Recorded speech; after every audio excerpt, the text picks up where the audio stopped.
I propose that you have a independent audit of your internal controls. You have not, you have 3 audits that are done on the bond program. You have your district comprehensive audit, you have the performance audit, and you have the bond audit. Those are the 2 audits that Bob just referred to. All 3 opinions of those audits state that they do not provide an opinion on internal controls. I have the opinions here. Your bond financial audit for 6/30/13, which is the last one you have, says we do not provide an opinion on internal controls over financial reporting. Your performance audit for 6/30/13 says the financial auditor also evaluates, that's your regular bond financial audit, also evaluates and expresses opinion on internal controls. So they refer you to the bond audit, and the bond audit doesn't do it. And then your latest audit is your June 14th audit, which is your comprehensive audit of all of the district's funds, and it says, we do not provide an opinion on internal controls over financial reporting on compliance. So all 3 audits of your bond program do not review internal controls. I would submit that there are ample reasons why this should be done. First, determination of your Mr. Fay as your associate superintendent for this program, which cost us over $300,000, which included $50,000 for outplacement fees.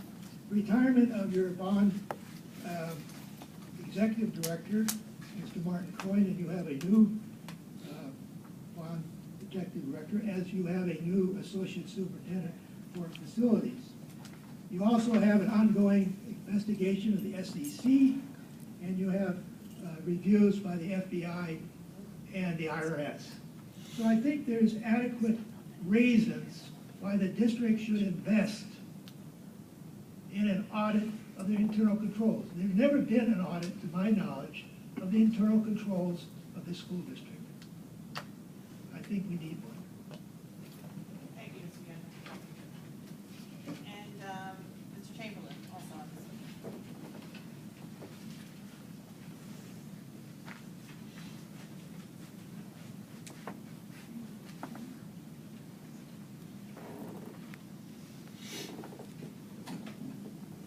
I believe the external review is extraordinarily important. I would like to recommend that it be done by a reputable, independent, experienced outside firm that is selected by and reports to the Board of Education. Many people have noted after the last attempted bond measure that they felt that it did not pass because there was taxpayer fatigue or a recession. I don't believe that's true. I believe the root causes are the lack of transparency and the lack of credibility of the bond and facilities program. I think it will be very, very difficult to pass another bond measure in the future if those 2 things are not restored to the district.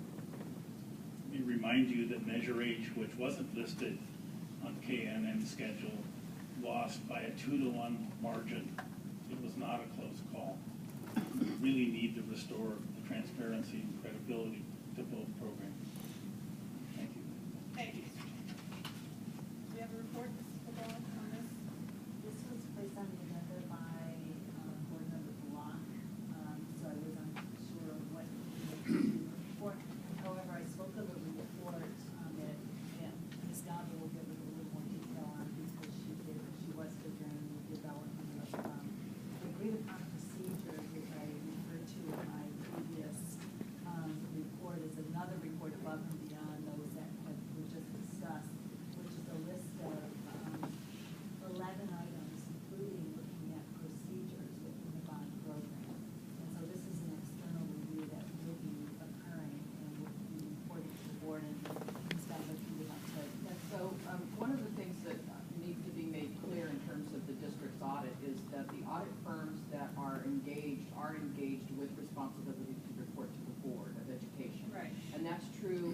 cases, in terms of the internal auditor, and in terms of the additional, the external audits that we received. So Fabric, Trine and Day, which is BTD, who was doing the bond performance audit, which is the legally required audit, as well as the additional procedures that were vetted through the CBOC and through the audit subcommittee of the CBOC, as well as through the facility subcommittee. Those are additional procedures that are above and beyond the regular audit opinions.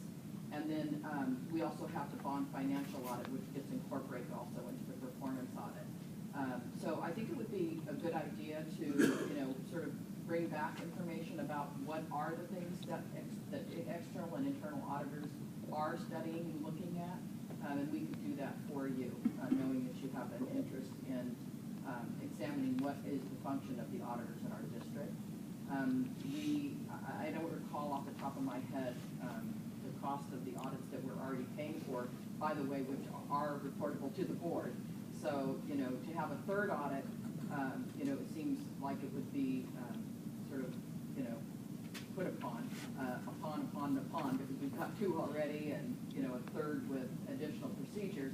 But it might be an idea we could explore with the auditors we've already got, as opposed to bringing in yet a third firm to engage. So typically, what Mr. Younger, and I've heard this conversation before, an internal control audit really is looking at different things, which is why they're saying they're not doing it. Would they be the kinds of firms that would do that? It wouldn't be if there isn't somebody else who would come in. They would be the best kind of firm to do it, because they would have the certified public accountants that would have the credentials to do those kinds And of so audits. what we would just do is basically expand somebody's scope of service if we were going to use one of the two of them. Yes, if we found that the additional procedures that we already engaged Fabric, Trine and Day didn't satisfy our needs for looking at our internal controls, because I know for instance, the things that they're pulling right now indicate to me that they are examining our internal control, because they're looking at whether the signatures are properly affixed, whether whether there's documentation underlying the payments, whether there's board approval on items, they're pulling board items. So I think we should look at what it is they're doing to talk about what else would it be, and we could potentially look at that way. And another option would be to look at the district's newly hired CPA, Jackie Kim, who is our internal auditor, who could also perform some procedures for us if there were procedures that we wanted to see and report directly to the board. But they haven't been retained to do this as of right now. Well, I think we need to examine what exactly, we didn't bring the contract with us because it wasn't agendized as such.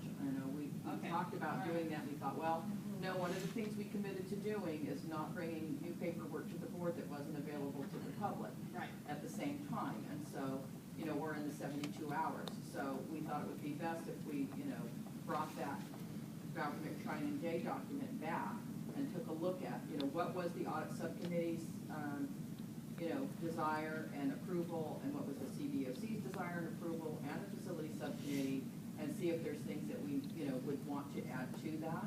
That would be one approach to take. Well, I appreciate that we're in the process and have done a lot of reviews and audits, but I think it's important that we have a review that is done by someone or a firm that is selected by the school board and that reports to the school board. And I am happy to review the information in the other audits, but that does not change my view that we need to have a review done by someone who's selected by the school board. And all auditors are selected by the school board. So what was I'm not quite sure if it was approved by the school board or if the school board selected the individual. So what happens is there's a request for proposal that goes out, which is sort of like a bid. And what we do is we put that information out to auditors that are qualified to do the work through the state controller's office. So they have to be on the list of approved auditors through the state controller's office.